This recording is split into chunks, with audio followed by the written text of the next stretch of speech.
Eh bien, bonjour à tous et à toutes. Donc, c'est Jean-Pierre de Cyberlibris. Je suis content de vous retrouver pour ce nouveau webinaire de présentation des nouveautés de Bibliovox.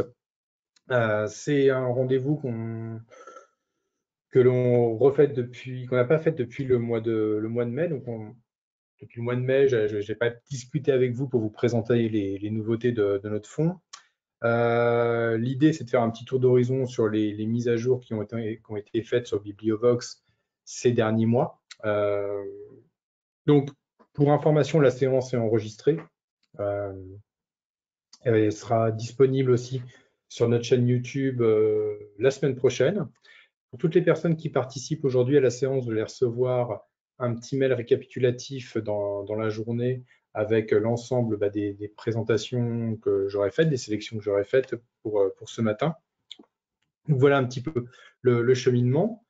Autre point important, c'est que je peux d'ores et déjà vous annoncer la date de la prochaine séance qui aura lieu le vendredi 8 mars à 11 h toujours.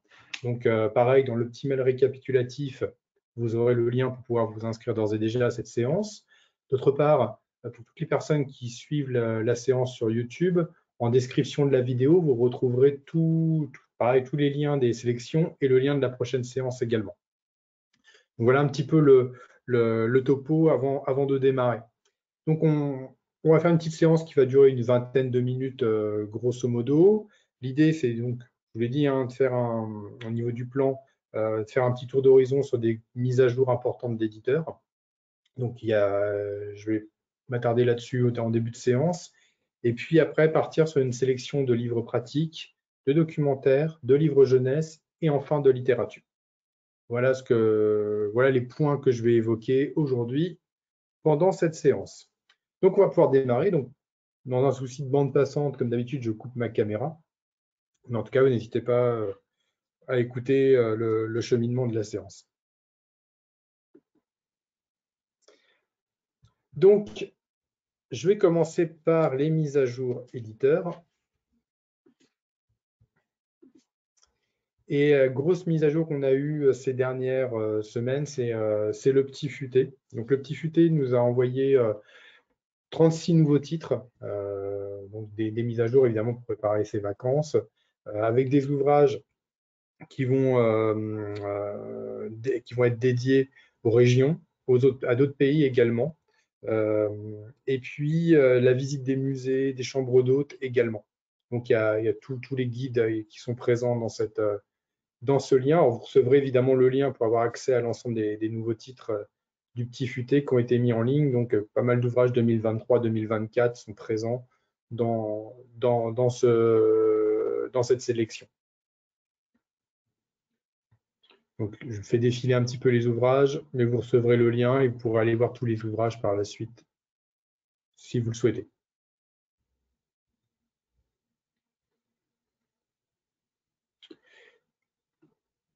Autre mise à jour importante qui a été faite, c'est avec Ellipse, qui nous a proposé une sélection de plusieurs titres nouveaux en méthode de langue. Donc, il y a 15 ouvrages qui ont été sélectionnés aujourd'hui. Donc, les voici. Alors, il y a des petits trucs sympas parce qu'il y a cette collection Vocabule, par exemple, qui apparaît là, qui est une nouvelle collection de chez Ellipse. Donc, il y a Vocabule pour la partie anglais. Il y a aussi en allemand, Vocabule pour l'allemand, puis Grammabule également. Donc, ça, c'est une nouvelle collection qui est disponible chez Ellipse. Mais vous retrouverez des ouvrages pour des méthodes de langue, évidemment en anglais, en allemand, en tchèque, en russe, en chinois, en japonais. Il y a du grec aussi. Donc, il y a beaucoup de choses disponibles. Et il y a un ouvrage pour les FLE également, pour les Français langue étrangère, qui est là, qui est accessible ici. Donc, c'est que des ouvrages récents qui ont été mis en ligne sur Bibliovox via les éditions Ellipse. Donc, idem, hein, de ce que je vous disais tout à l'heure, vous allez recevoir le petit lien pour pouvoir aller consulter les ouvrages de cette sélection.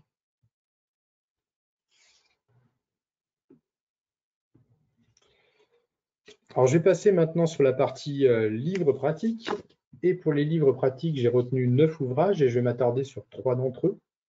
Le premier titre en pratique, c'est 50 plantes qui résistent à tout. Sécheresse, canicule, gel tardif, vent fort, maladie. Alors, l'ouvrage est de Jérôme et Elisabeth Julien. Donc, ils sont tous les deux agronomes et enseignants. Et dans cet ouvrage, ils reviennent sur quelles sont les plantes qui résistent à la sécheresse, à la canicule et au gel tardif, comment adapter son potager à des conditions climatiques qui sont de plus en plus extrêmes. Voilà ce qu'on va retrouver dans cet ouvrage. Donc, pour toutes les personnes qui ont un potager, évidemment, ça va être intéressant, ou qui ont des plantes, et en extérieur principalement, et comment elles peuvent résister à des conditions climatiques qui changent, qui sont assez fluctuantes, voire de plus en plus extrêmes. Voilà ce qu'on va retrouver dans cet ouvrage.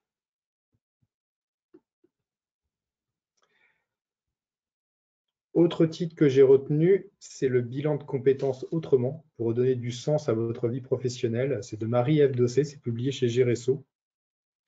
C'est un ouvrage qui va répondre aux personnes qui sont en situation évidemment de changement de vie professionnelle. L'autrice revient sur qu'est-ce que le bilan de compétences tout d'abord, à la base, et que le bilan de compétences est un outil qui a plus de 30 ans, qui date des années 80, qui a peu ou pas évolué justement depuis son origine, alors que le marché du travail, lui, a évolué. Donc, quand on se retrouve dans une situation, justement, on doit faire un bilan de compétences dans une reconversion professionnelle, eh bien, comment on fait son bilan de compétences, d'une part, et d'autre part, pour aller au-delà du bilan de compétences, justement. Parce qu'il y a beaucoup de choses qui ont été ajoutées dans la méthode de l'auteur pour aller plus loin que le bilan de compétences, justement, en cas de reconversion professionnelle. Donc, c'est un ouvrage qui va être intéressant pour les gens qui sont en période de reconversion professionnelle, justement. Autre titre que j'ai retenu, il est là, c'est publié chez Ellipse. C'est l'hypertension artérielle. Prenez le contrôle de votre hypertension. C'est de Jacques Amar, qui est cardiologue au CHU de Toulouse. Donc, c'est un petit guide pratique qui explique justement qu'est-ce que la pression artérielle, pourquoi et comment la traiter, comment on fait un diagnostic, quelles sont les différences entre l'hypertension et la pression artérielle, les symptômes de l'hypertension, qui sont les facteurs à risque, les traitements qui existent et comment adapter son mode de vie, son alimentation et son sommeil en cas d'hypertension artérielle. Donc, on est sur un petit guide qui est vraiment très bien fait. D'ailleurs, dans la même collection et du même auteur, il y a les maladies cardiovasculaires qui a été édité, qui est là. Donc, c'est deux ouvrages aussi que je vous invite à consulter. Alors, pour la partie livre pratique, vous pouvez donc retenir 50 plantes qui résistent à tout, publié chez Erol. Le bilan de compétences autrement chez Géresso. Et puis l'hypertension artérielle publiée chez Ellipse. Voilà, 3 ouvrages intéressants. Alors évidemment, j'ai sélectionné d'autres titres. Vous avez compris, hein, vous recevrez le petit lien dans le mail que je vous enverrai pour avoir accès aux autres ouvrages. Alors je vais passer maintenant sur la partie documentaire. Et en partie documentaire, pareil, j'ai sélectionné 9 titres et je vais m'attarder sur 3 d'entre eux. Et le premier sur lequel je vais m'attarder, c'est un petit ouvrage de vulgarisation de sciences qui s'appelle « Science, naviguer au fil des grandes idées », publié chez EDP Science dans une collection qui s'appelle Shortcuts. L'ouvrage est de Mark Peploe, qui est journaliste scientifique britannique et vulgarisateur également. Et à travers cet ouvrage, on retrouve 8 thématiques scientifiques que l'auteur aborde. Il aborde les sujets de manière simple et ludique à partir de questions et de réponses, questions-réponses et d'illustrations. Donc, qu'est-ce qu'on retrouve dedans? Bien, les origines de l'univers, les différentes forces et énergies, qu'est-ce que la matière, les fondations de la physique, qu'est-ce que la vie, la santé, quelles sont les planètes également. Et puis, il y a tout un chapitre qui va être consacré, lui, à la méthode scientifique. Qu'est-ce que la méthode scientifique? Voilà ce qu'on va retrouver dans cet ouvrage qui est très bien fait, qui a un bon petit titre de vulgarisation sur des choses très simples, qui peut être lu par tout le monde, hein, par un public de lycéens jusqu'à des adultes. Hein. Donc, c'est vraiment très bien fait. Donc, c'est un ouvrage que je vous recommande qui s'appelle simplement Science, naviguer au fil des grandes idées.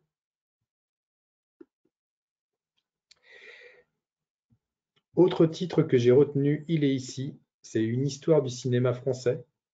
Alors, c'est publié chez Leitmotiv dans leur grande, je dirais, encyclopédie du cinéma français. Donc là, le tome s'attarde sur les années 70, 1970-1979. Il y a 2 auteurs qui ont travaillé dessus. Il y a tout d'abord Ulysse Ledo, qui est enseignant et critique cinéma, et Denis Sorgiotti, qui est professeur de l'histoire du cinéma à Nantes.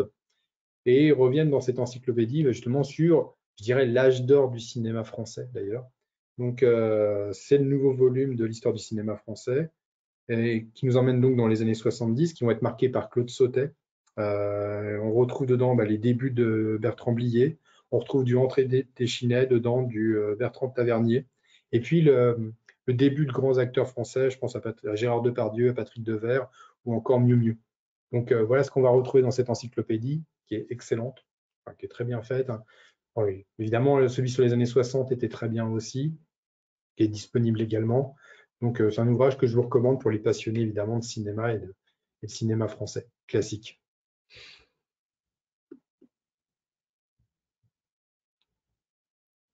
Autre ouvrage que j'ai retenu pour la partie documentaire, c'est La révolution ChatGPT. L'IA qui a déjà séduit plus de 100 millions d'utilisateurs dans le monde, c'est de Éric Sarion, c'est publié chez Erol. Alors, Éric Sarion, c'est un consultant informatique qui a publié pas mal aussi d'ouvrages sur l'informatique en général. Et cet ouvrage est à la jonction de deux genres, hein. C'est à la fois un documentaire, mais également un livre pratique. Donc, j'aurais pu aussi le mettre dans la partie pratique. Et l'auteur revient sur qu'est-ce que ChatGPT. On entend parler depuis maintenant un peu plus d'un an et demi de ce logiciel d'intelligence artificielle. Comment il fonctionne, quelles sont ses applications, comment l'utiliser, donc avec plein d'exemples, et puis les perspectives d'avenir de ce logiciel. Donc on va retrouver tout ça dedans, les nouvelles versions également qui existent parce que c'est un logiciel qui évolue très vite. Donc tout ça est présent dans cet ouvrage. Donc, pour les personnes qui ont entendu parler de ChatGPT, qui ne savent pas trop ce que c'est, ils vont trouver plein de réponses à leurs questions dedans. Et puis pour les personnes qui commencent à l'utiliser d'ailleurs et qui veulent approfondir leur connaissance de ce logiciel, eh bien vous allez trouver également plein de réponses dedans aussi. Donc sur la partie documentaire, vous pouvez donc retenir science, naviguer au fil des idées, la révolution de ChatGPT, et puis une histoire du cinéma français également. Alors je vais passer sur la partie jeunesse. Pareil, j'ai sélectionné 9 titres et je vais m'attarder sur 3 d'entre eux. Dedans, il y aura du roman, de l'album et puis du documentaire. Et le premier sur lequel je vais m'attarder, c'est un roman pour ados qui est publié chez Talent Haut, qui s'appelle Ado Sapiens, qui est de Raphaël Frière, qui est autrice jeunesse, qui publie généralement chez Sarbacane ou encore à l'Atelier du Poisson Soluble. Donc c'est un roman pour ados qui raconte les vacances de deux cousines, Lily et Emma, qui sont envoyées par leurs parents dans une colonie de vacances qu'on appelle Ado Sapiens, une colonie où les ados vivent dans des conditions hors de tout confort et de modernité. Donc les douches sont solaires, des toilettes sèches, pas de portable. Et l'idée, c'est comment vont s'en sortir ces deux adolescents dans ce milieu, on va dire, hostile pour elles. Donc c'est un petit roman qui est sympa, qui permet de mettre je dirais, en perspective le fait que les ados sont dépendants de leur portable, ce genre de choses. Donc c'est assez sympa. Donc c'est un petit ouvrage que je vous recommande et que je recommande aux adolescents évidemment.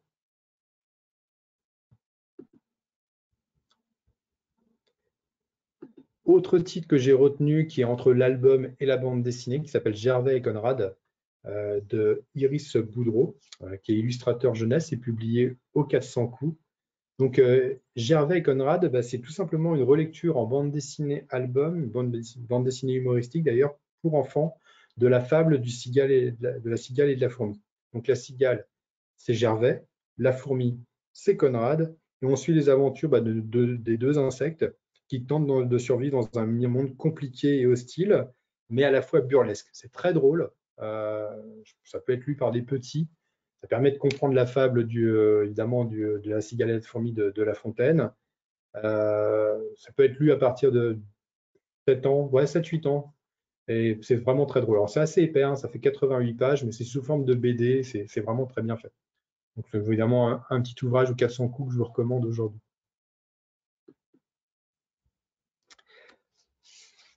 Autre titre que j'ai retenu, alors, juste pour info, c'est aux éditions Erol. Les éditions Erol commencent à publier des ouvrages jeunesse, à la fois des documentaires, comme ça va être le cas pour cet ouvrage, mais également des albums jeunesse. Donc, dans un futur proche, dans une prochaine séance, je vous présenterai peut-être des albums des éditions Erol. Là, j'ai voulu parler de ce documentaire qui s'appelle Dans mon caleçon, tout comprendre sur mes spermatozoïdes. C'est de Anna Salvia et de Christina Toron, qui sont toutes les deux. Alors, Anna Salvia, elle est psychologue pour adolescents, et Christina Toron est illustratrice et réalisatrice. C'est donc un ouvrage qui va être à destination des ados, dans une nouvelle collection qui s'appelle la puberté illustrée, donc des ados. Et ce guide explique aux jeunes garçons quelles modifications se passent dans leur corps à l'adolescence, pourquoi leur corps change et qu'est-ce que la sexualité. Voilà ce qu'on va retrouver dedans, qui est très bien fait, très bien expliqué. Il y a la même chose pour les filles. J'ai trouvé ça bien fait, bien didactique et assez ludique. Et ça peut être lu à partir de 12-13 ans sans problème. Donc voilà pour cet ouvrage qui est vraiment intéressant. Donc c'est le documentaire jeunesse dont je voulais parler aujourd'hui. Alors pour la partie jeunesse, vous pouvez donc retenir le Ado Sapiens qui est là, publié chez Talent Haut, les aventures de Gervais et de Conrad, publié au Cap Sans Cou, et Dans mon caleçon, publié chez Erol, dans la collection Erol Jeunesse, justement. Et je vais terminer par la partie littérature roman. Alors là, j'ai sélectionné 12 romans, mais je vais parler toujours sur 3 romans. Je vais m'attarder sur 3 romans. Et le premier titre sur lequel je vais m'attarder, il est ici. C'est Eau de rose et soda bread. C'est publié chez Philippe Piquier. C'est de Marsha Mera. Alors Marsha Mera était née en 1977, elle est décédée en 2014. C'est une autrice iranienne qui était partie très tôt de l'Iran au moment de la révolution iranienne.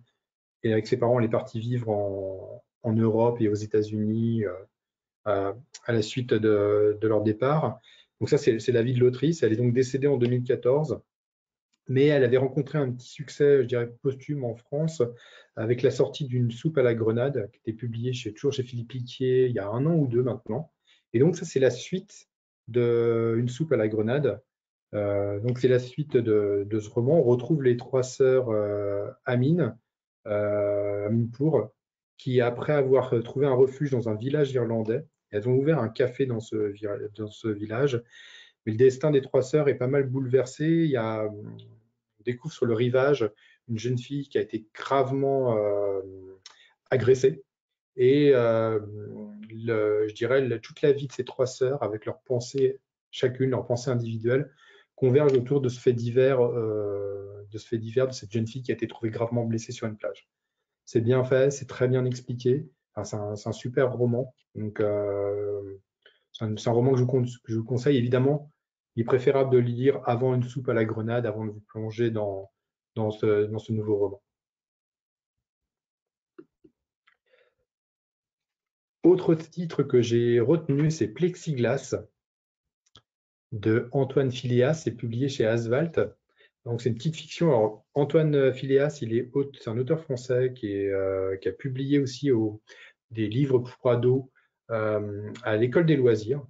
Mais là, il sort donc un roman, on va dire, davantage adulte, une chronique sociale qui raconte l'histoire de Elliot qui revient vivre dans sa ville d'origine, qui est Cholet, en Maine-et-Loire.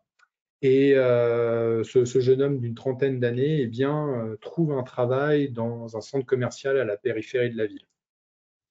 Et il trouve un travail dans une boutique, dans la boutique Carrefour. Et il se lie d'amitié avec une dame qui pourrait être sa maman, qui est caissière. Et c'est l'histoire de ce jeune homme et de cette dame qu'on retrouve dans ce roman. C'est une belle chronique sociale. Et ce que je ne vous ai pas dit aussi, qui est très important dans le cadre de ce roman se passe tout au long de l'année 2020, pendant l'année du Covid justement. Et on suit le parcours de ces gens qui vont travailler tous les matins pendant le Covid. Donc voilà ce qu'on retrouve dans ce roman. C'est très bien écrit. Enfin, je trouve l'écriture magnifique. L'histoire, elle tient peut-être sur un timbre-poste, mais derrière, il y a une écriture sèche qui nous plonge dans les petites villes de province et qui est très bien ficelée. Donc, c'est un ouvrage que je vous recommande aujourd'hui, évidemment. Autre titre que j'ai retenu, il est ici. Il est publié chez Finitude. Alors là, j'ai adoré le sujet. C'est L'irrésistible appel de la vengeance de Rosa Mogliasso. Alors, Rosa Mogliasso, c'est une autrice italienne Elle est également programmatrice dans un théâtre de Turin. Et elle avait déjà publié chez Finitude un roman il y a quelques temps, que c'était Si belle mais si morte. Donc là, elle revient vers un autre forme de polar, qui n'est pas vraiment un polar. Enfin, c'est un peu compliqué, mais l'histoire est vraiment excellente. Ça nous raconte donc l'histoire d'une femme qui s'appelle Amanda, qui est autrice de polar, justement, mais une autrice un peu has-been, un peu ringarde, qui anime un atelier d'écriture pour justement donner des cours d'écriture à des gens.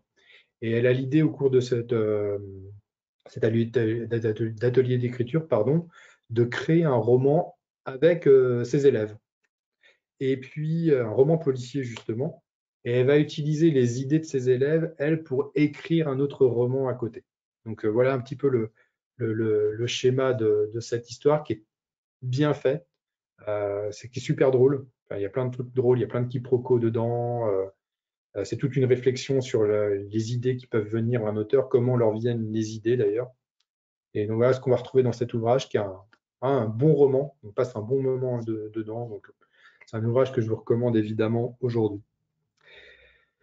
Voilà, bah, j'ai terminé pour aujourd'hui. Alors juste pour vous rappeler, outre les autres romans que j'ai sélectionnés, les romans que je vous ai évoqués, donc il y avait Eau de Rose et Soda Bread, Plexiglas, et puis L'Irrésistible Appel de la Vengeance également. Donc vous retrouvez aussi tous les autres romans dans le lien que je vous enverrai aujourd'hui. Voilà, bah, j'ai terminé pour la séance d'aujourd'hui. J'espère que vous avez trouvé des ouvrages qui pourraient vous intéresser dans ce que je vous ai présenté. Il y a pas mal de choses. Pour mémoire, n'oubliez pas d'aller voir les petits futés qui sont arrivés en ligne, les ouvrages sur les méthodes de langue. Je vous envoie peut-être même en fin de matinée, le petit récap pour que vous ayez toutes les informations sur ce qui a été présenté aujourd'hui, avec le lien pour la prochaine séance qui aura lieu le vendredi 8 mars, comme je vous l'ai évoqué. Voilà. Bah, je vous remercie beaucoup de votre attention. Je vous souhaite de bonne lecture sur Bibliovox et puis bah, je vous dis à très bientôt. Bonne journée à vous et à bientôt. Au revoir.